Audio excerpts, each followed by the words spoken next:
श्री हनुमत् रक्षास्तोत्रम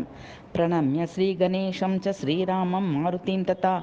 रक्षामि मां पठेत् प्राज्ञः श्रद्धा भक्तिसमन्वितः। शिरो मे हनुमान् पातु बालं पवननन्दनः आञ्जनेयो दृशौ पातु रामचन्द्रप्रियश्रुते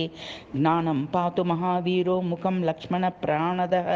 जिह्ना मनोजवः पातु कण्ठं पातु जितेन्द्रियः स्कन्दो महाबली पातु भुजौ सङ्कटमोचनः करो विश्वम्भरः पातु हृदयं सर्वशक्तिमान् मध्यं पातु महातेजा नाभिं सागरलङ्घनः रामदूतः कटी पातु शक्तिनी राक्षसेन्द्रजत् उरु पुच्छबलः पातु भीमगर्वापहारकः जानुनी श्रीप्रदः पातु जङ्गे लङ्काप्रदाहकः पादौ श्रीरामभक्तश्च सूर्यमण्डलभक्षकः हनुमान् पातु मे कायं मकरध्वजजन्मतः